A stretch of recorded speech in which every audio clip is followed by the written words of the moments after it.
Have you ever sat in silence and thought, I don't know where I'm going anymore? That quiet unease, the feeling that you're somehow off course, like everyone else got a map you never received. You're not alone in this. In fact, this sensation of feeling lost might be one of the most common human emotions in the modern age. But what if I told you something radical? You're not actually lost. You're just awake. In a world that's fast asleep, from the moment we're born, we're handed a set of instructions. Do well in school, get a degree, find a respectable job, buy things that symbolize success, play your part, smile, blend in, and never, ever question the script. But what happens when the soul refuses to play along?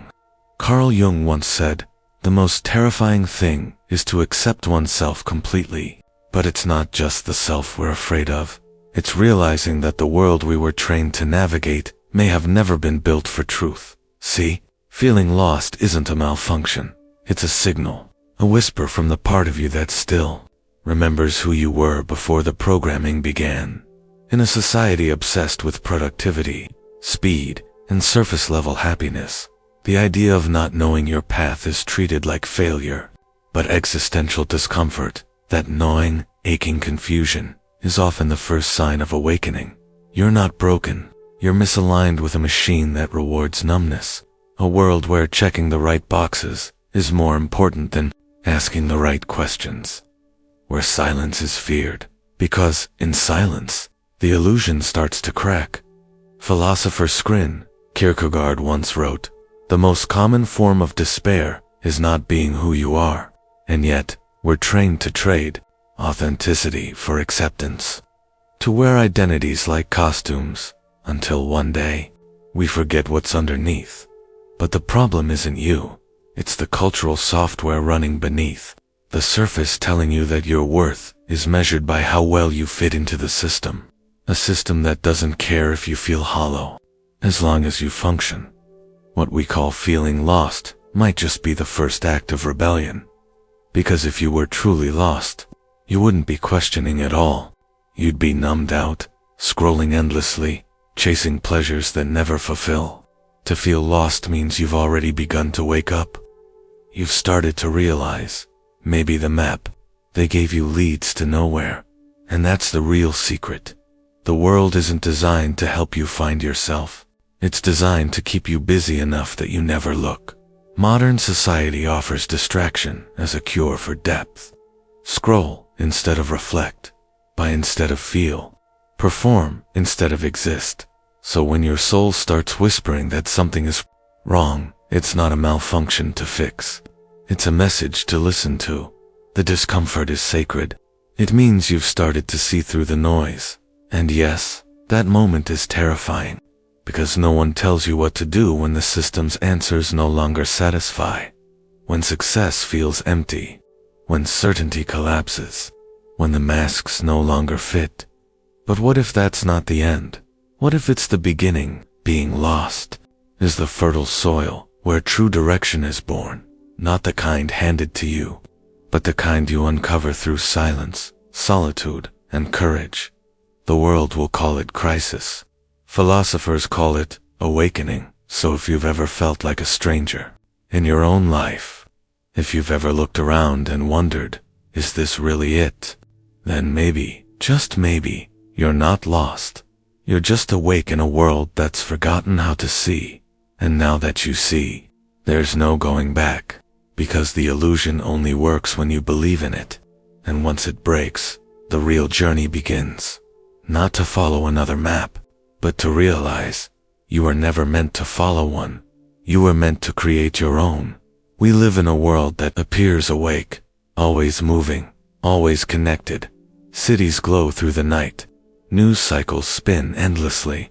Social feeds never sleep. But beneath the noise, most of us are dreaming. Not the kind of dreams that inspire, the kind that numb.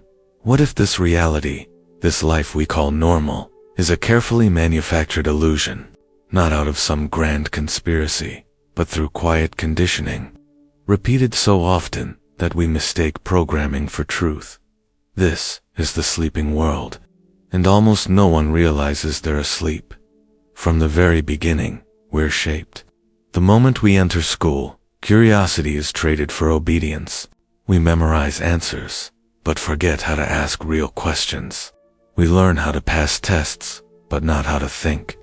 We become excellent at fitting in, not standing out. Education becomes less about awakening the mind, and more about standardizing. Plato, over 2,000 years ago, warned us of this. In his allegory of the cave, people are chained inside a dark cave, facing a wall. Behind them, a fire casts shadows of puppets, false images projected by those in control. To the prisoners, these shadows are reality.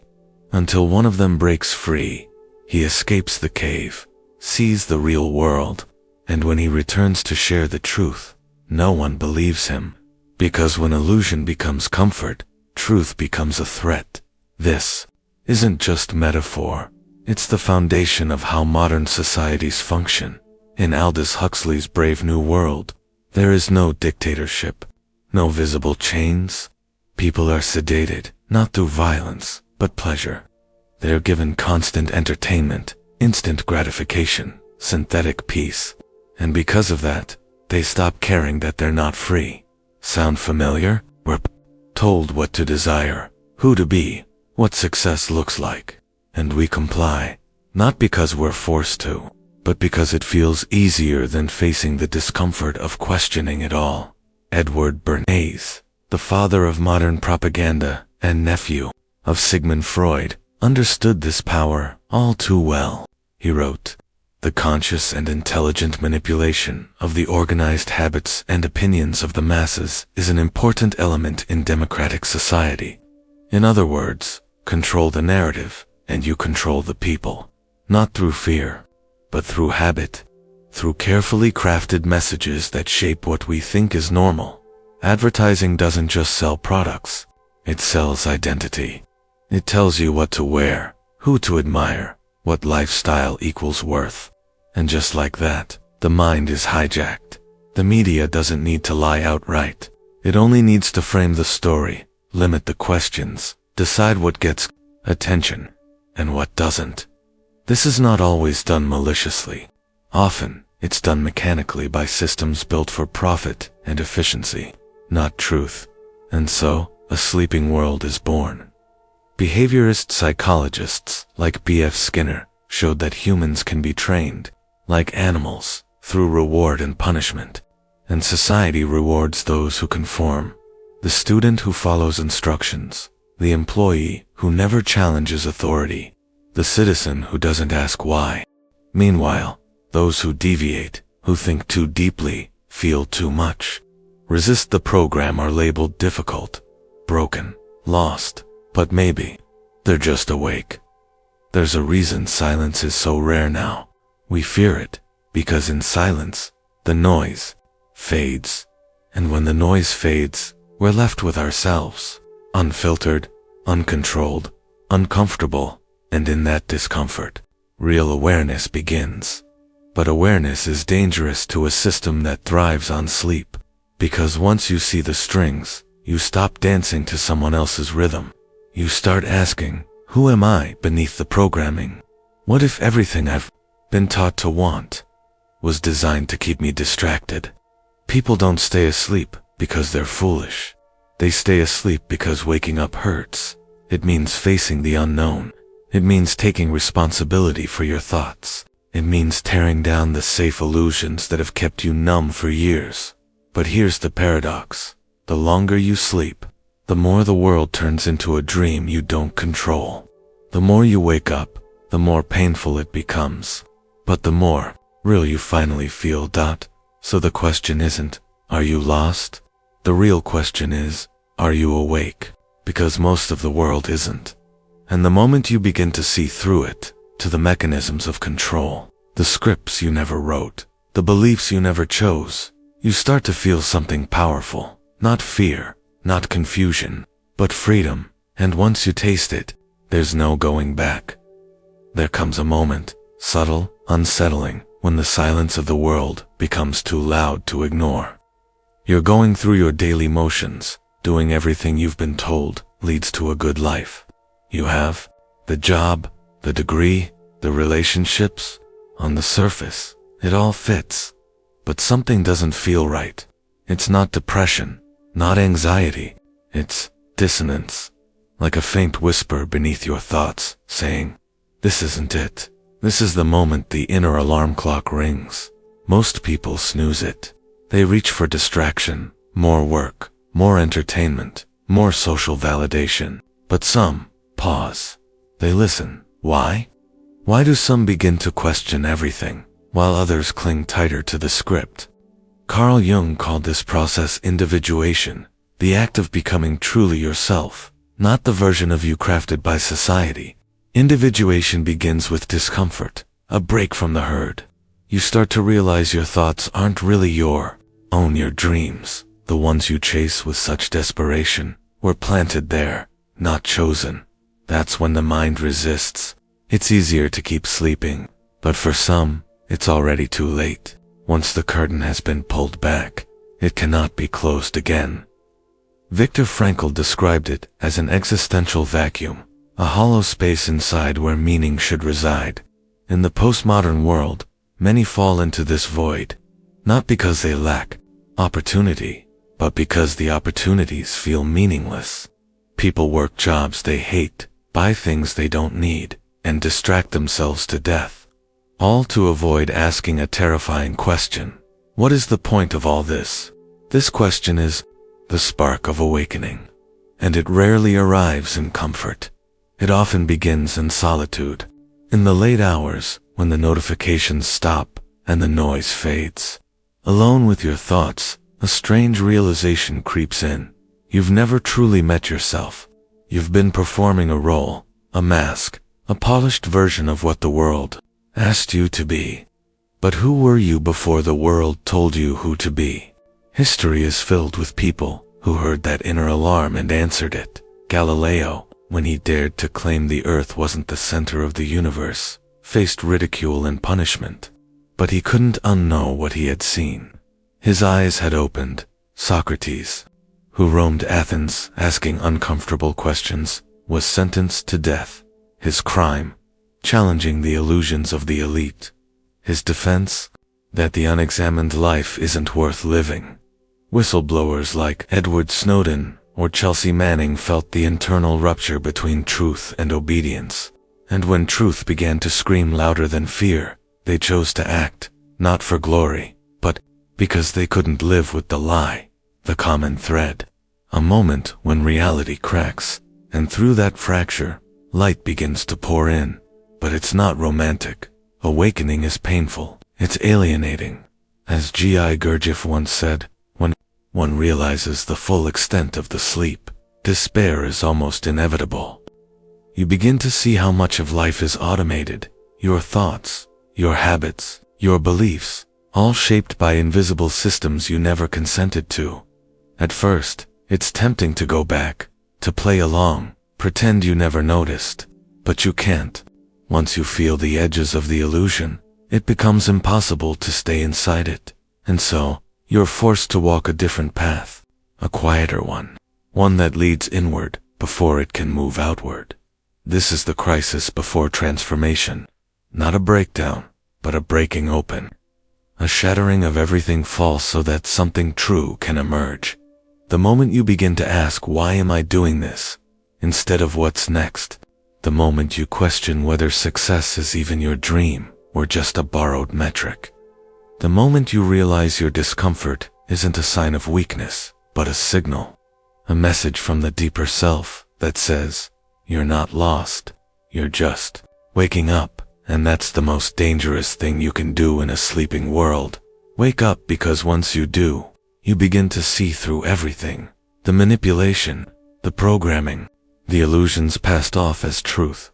And while the world around you may remain asleep, something within you has changed permanently. The inner alarm clock doesn't ring just once. It keeps ringing. Every time you lie to yourself. Every time you trade authenticity for approval. Every time you settle for a life smaller than what you feel inside. Some will silence it. Others will follow it, not because it's easy, but because it's the only path worth walking. That path starts in silence, in solitude, in the discomfort of realizing the world isn't what you were told it was. But if you dare to keep walking, you'll find something rare. Not answers, perhaps, but truth. And truth doesn't comfort. It liberates. Waking up is not a euphoric revelation. It's a confrontation. A slow, often agonizing peeling away of the skin you wore for years, only to realize it never belonged to you. It's a shedding of illusions, and with every layer that falls, something deeper and more painful emerges, the truth. But truth doesn't comfort. It disrupts, it rattles, it dismantles everything you once found safe. This is the part no one talks about. The spiritual marketing sells enlightenment like it's a weekend retreat. Meditate, journal, light a candle. But awakening, real awakening, it's a psychological war zone. It drags you into solitude, drags you out of society, and forces you to stand naked in front of the mirror, with no title, no role, and no mask. And that's when it begins, the cost.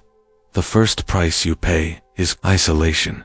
When you begin to see the world differently, you become alien to it. Conversations start to feel hollow. Social rituals, once sources of comfort, now feel like performance art. You laugh at jokes that don't amuse you. You nod at opinions that grate against your core, all to avoid standing out as the weird one, the difficult one, the too intense one. But the dissonance becomes too loud, so you withdraw. Not because you hate others, but because you no longer belong to the same dream. You watch the world from the sidelines, parties, promotions, politics, and wonder, why does no one else see it? Nietzsche understood this exile well. He wrote, "He who has a why to live can bear almost anyhow." But he also warned, those who seek truth must be ready to endure loneliness, because the herd always fears the one who walks alone. The awakened become dangerous, not through violence, but through clarity. They break patterns, they resist scripts, and that resistance unsettles those still asleep. Then comes the anxiety, the deep, existential kind. The kind that doesn't go away with deep breathing or herbal tea. Because when the structures that once gave you meaning collapse, you're left in the void. Religion, nationality, career, even relationships, if they were built on falsehood, they start to crumble. And without those anchors, you float in a terrifying space of unknowing. This is what Camus described as the absurd, the tension between our need for meaning and the silent, indifferent universe. Most people run from the absurd. They bury it under routine or religion or ideology. But to wake up is to stand directly in front of it and not flinch. It's in this confrontation that depression often sets in, but not the clinical kind. This is philosophical depression, a mourning of illusions. You grieve the life you thought you were building, the dreams you were sold, the heroes you admired. You begin to see that much of what you believed was propaganda, from media, from schools, from family systems designed not to liberate you, but to tame you. Krishnamurti said, "It is no measure of health to be well adjusted to a profoundly sick society." That sickness is now visible to you in every advertisement, in every political campaign, in every conversation about success. You can't unsee it. And that clarity feels more like a curse than a gift. But here's the paradox. This pain is not madness. It's lucidity. You're not broken. You're becoming whole. You're not lost. You're walking a path few dare to tread, a path of detachment, of unbecoming, of burning the false to reveal the real. This detachment happens in stages. First, you withdraw from external systems. You stop blindly following trends, traditions, or expectations. You no longer do things just because that's how it's done. Every action becomes intentional. Then, you begin to challenge internal narratives, beliefs about who you are, what you're worth, and what life should be. You catch your own mind manipulating you. You hear the voice that says, you're not enough, and you question it. Where did that voice come from? Who benefits from your left out? This is the hardest war of all, the war against the inner dictator. Because even after you escape society's illusions, you still carry its echo in your mind. At this stage, many give up. They return to comfort, to routine. They convince themselves that maybe the matrix wasn't so bad after all. But a few keep going. And for them, a different kind of strength emerges. Not the strength of certainty, but the strength of courage. Courage to not have the answers. Courage to walk alone. Courage to choose authenticity over acceptance. To choose truth over comfort. To choose inner silence over external applause. Because eventually, you realize awakening isn't about changing the world. It's about no longer letting the world change you. It's about reclaiming sovereignty over your own mind. It's about becoming ungovernable, not politically, but psychologically. Yes, you will lose people. You will lose your place in certain rooms. You will lose your taste for shallow pleasures. But what you gain is priceless.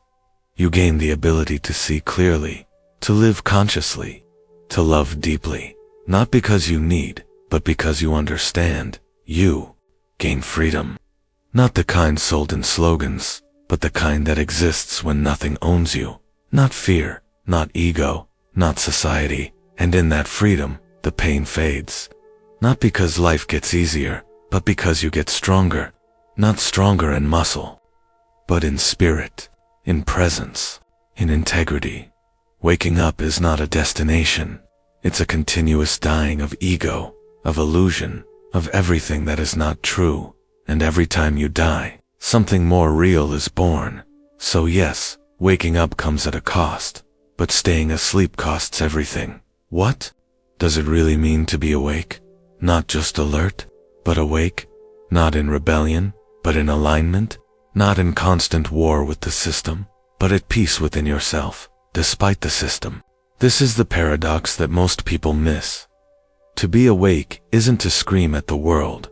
It's to understand it deeply, and then choose who you want to be within it. Quietly, powerfully. UNSHAKABLY. It's not outrage, it's awareness. Being awake begins with psychological autonomy, the ability to separate your thoughts from the ones handed to you. Most people don't do that. They mistake obedience for morality, noise for knowledge, reaction for wisdom. But the awakened individual pauses, and in that pause finds truth. This autonomy is radical in a world designed to program you.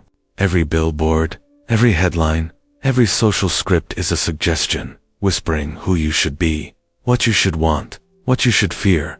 To be awake is to hear the whisper and say, no, I'll decide for myself. It's the art of choosing your response. The Stoics knew this centuries ago. Epictetus said, it's not what happens to you, but how you react to it that matters. That is the core of being awake. You stop blaming the world. You stop seeking saviors. You stop clinging to illusions. You take responsibility for your own mind, and everything changes. But that responsibility comes with discomfort, because you can no longer hide in the crowd. You can't pretend anymore. And so, the awakened one must become sovereign, ruling over their own inner world with discipline, honesty, and humility. Sovereignty isn't arrogance. It's alignment. It's knowing that external chaos doesn't have to create internal disorder. The Taoists understood this. In the Tao Te Ching, it is written, knowing others is intelligence. Knowing yourself is true wisdom. Mastering others is strength. Mastering yourself is true power. The truly awake person stops trying to master the world and masters themselves. And in that mastery, they find stillness. Not passivity, but clarity. A kind of clear-eyed courage that sees things as they are and moves deliberately. They no longer chase trends, fight shadows, or perform identities. They live in truth. But how do you stay awake in a world that constantly rocks you to sleep, with comfort, with convenience, with endless distraction? How do you resist? The answer is simple, but not easy. Rituals, not in the religious sense, but personal rituals. Anchors that keep your attention sharp. Practices that restore your presence. Small, daily acts of remembrance that say, I am here, I am conscious, I choose. Maybe it's journaling, maybe it's meditation, maybe it's watching the sunrise in silence. The form doesn't matter. What matters is the intention to step out of the current and remember who you are. Mindfulness isn't a trend, it's survival for the awake mind, because without it, the world will absorb you again. You'll become what you consume. You'll scroll yourself into numbness. You'll sleepwalk through life, thinking you're living. And so, the awakened learn to say no, not just to media and noise, but to people. Boundaries become sacred. You stop giving your energy to those who drain it. You stop seeking validation from the asleep. You learn that solitude isn't loneliness, it's clarity. But here's the hard truth. Being awake is lonely. Until it isn't, because, slowly, you start finding others. Not in crowds, but in moments. In honest conversations. In silent understanding. In the way someone looks at the world and sees through it. The awake recognize each other, not through words, but through presence. And they don't form cults. They don't seek control. They walk their own path, side by side.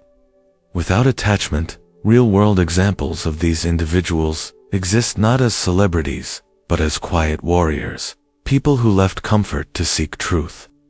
Whistleblowers who gave up their careers for integrity. Monks who renounced the world not in bitterness, but in deep love. Artists who paint what hurts. Teachers who teach what frees. Writers who bleed on the page so others may wake up. They are not perfect. They are not loud. But they are awake. And they remind us that it's possible. To be awake is to see both the beauty and the horror of existence. And to still choose love. Not naive love, but conscious love. Love that has seen darkness and still says, I will build light. It is to act without needing applause, to serve without being noticed, to plant seeds that may not bloom in your lifetime, but you plant them anyway, because you're no longer playing the short game. You've stopped living for approval and started living for alignment. So, what does it mean to be truly awake? It means you no longer need the world to change for you to feel free. You've remembered who you are, and you've chosen to stay that way, even when the world forgets, especially when it does. When the mind begins to break free from the default setting of culture, it often feels like drifting alone into deep space, no map, no signal, no confirmation that you're not just imagining things. This silence, this aching distance from the familiars, not a sign of failure. It is the beginning of resonance. Because the truth is, you are not alone. There exists a hidden network, not in the way governments design networks, or corporations create data, webs, but a human, spiritual, and intellectual current, running quietly through the margins of society. A network of those who woke up, who questioned, who refused to keep pretending. You can't always see them. They don't wear labels. They don't march under one flag. They appear in fragments, a sentence from a book that shakes you, a random online comment that feels like it was written just for your soul, a podcast that speaks your thoughts before you even form them, or a stranger's glance that lingers just long enough to say, I see you. This is the invisible tribe, what philosopher Alan Watts might have called the people who got the cosmic joke. Watts, with his effortless dance between zen and humor, reminded us that the awakened don't scream to be noticed, they laugh quietly at the madness, while choosing not to be consumed by it. Terence McKenna, another rebel voice from the edge, often spoke of the necessity of finding the others. In a world that demands conformity, awakening is radical, but it's not sustainable in isolation. McKenna warned that culture is not your friend, it is a constructed hallucination. And if you're the only one seeing through it, madness isn't far away. But when two or more people look at the illusion and nod in shared understanding, that's not madness. That's revolution in its earliest form. The network doesn't organize meetings, it organizes resonance. A hidden node might be a teacher who encourages critical thought instead of memorization. Another node could be a filmmaker who slips forbidden questions into a mainstream narrative. Sometimes, the most powerful transmissions come from people who don't even know they're transmitting. A 70-year-old janitor who lives with quiet dignity, or a street artist painting symbols the system can't decode. You begin to notice that these people are all around you. Once you've tuned your frequency to clarity, they're not louder, they're simply vibrating at a different level. And when you meet one, you'll feel it not in words, but in presence. They listen differently. They speak from somewhere deeper.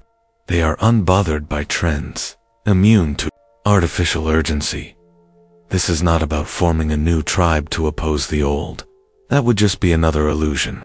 It's about recognizing those rare souls who prioritize inner truth over external approval. People who would rather be alone with integrity than together in deceit. They are few, but they are enough. Because the moment you realize you are not alone, your energy stabilizes. You begin to speak more freely, not because everyone agrees, but because you no longer fear rejection. You start creating not to impress, but to express. You protect your mental space like sacred land, and slowly, the loneliness begins to lift. You realize it was never loneliness, it was separation from the INAUTHENTIC. That the global awakening didn't begin with a political movement or spiritual trend. It began in quiet moments, in personal crises, in disillusionment, in the silence after a lie collapsed. It began when people whispered, "Something isn't right," and refused to silence that whisper. Today, the network is growing. It grows, not by force, but by truth.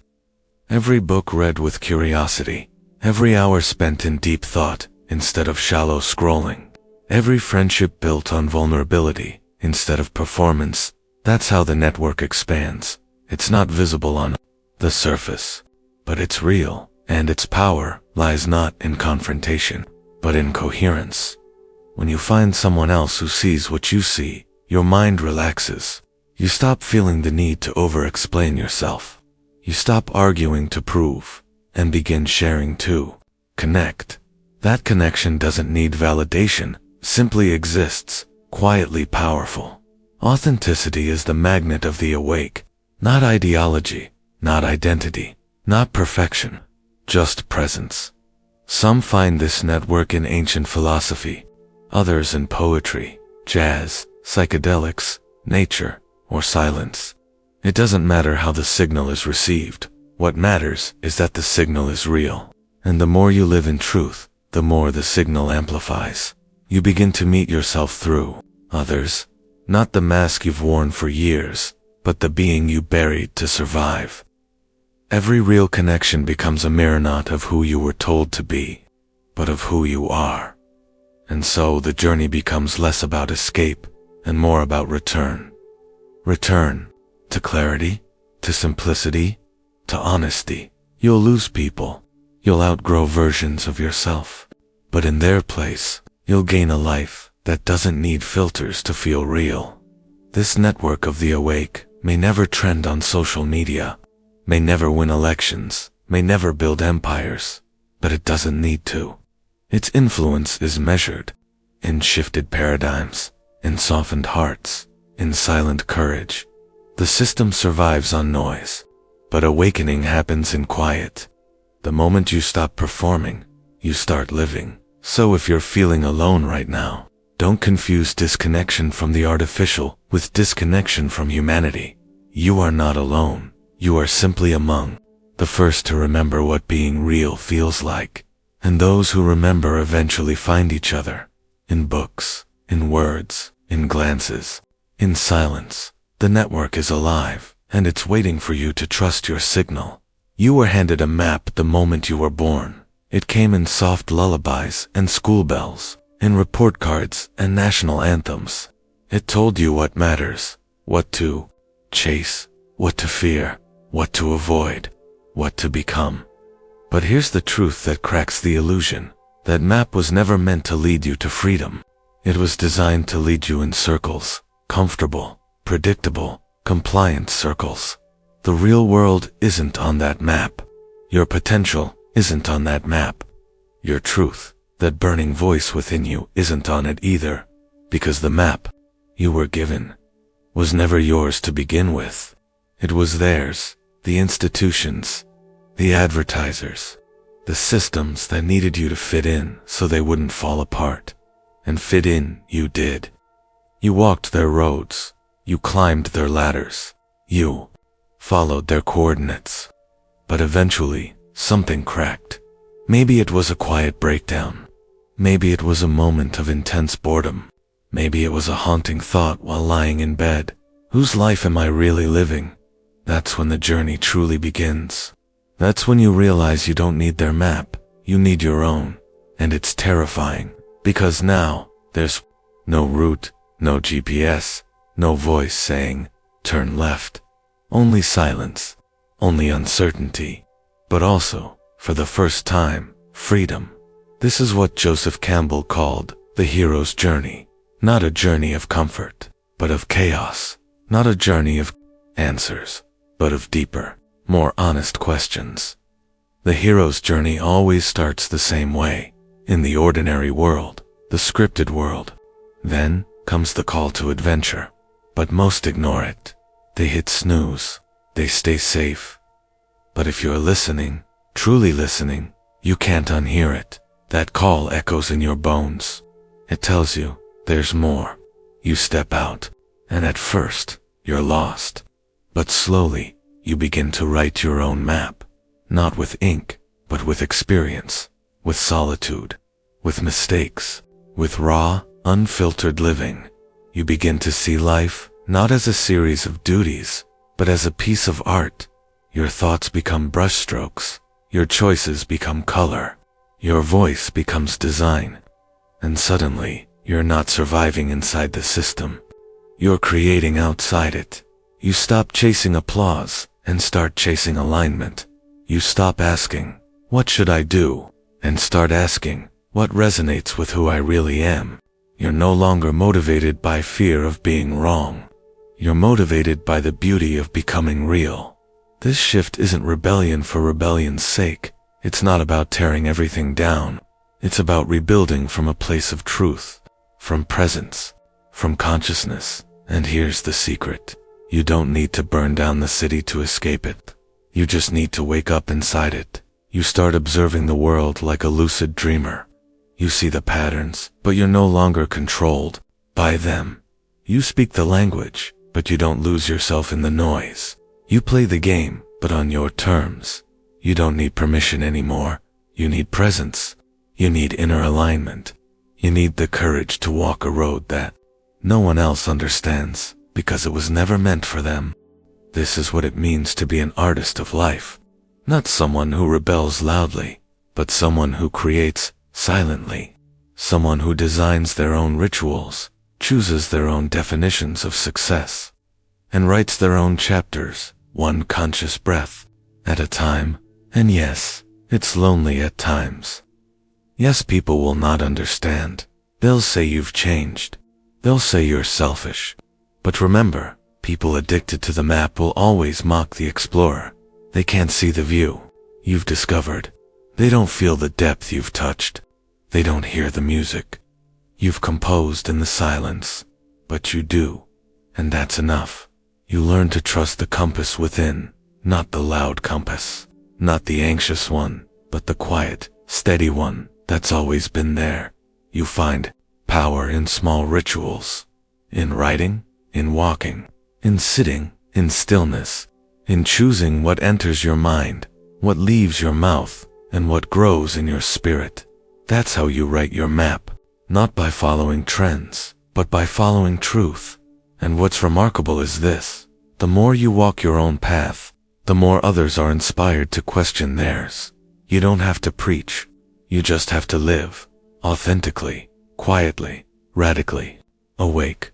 Because in a world that trains us to copy, the most rebellious act is to create. So, If you've been waiting for a sign to take the first step, to write your first line, to step off the pre-designed route, this is it. Not because it's easy, but because it's yours, because the map you were given was a prison, and the one you create is liberation, because the system wanted another obedient follower. But life is calling for a conscious creator, and because your soul didn't come here to fit in, it came here to wake up.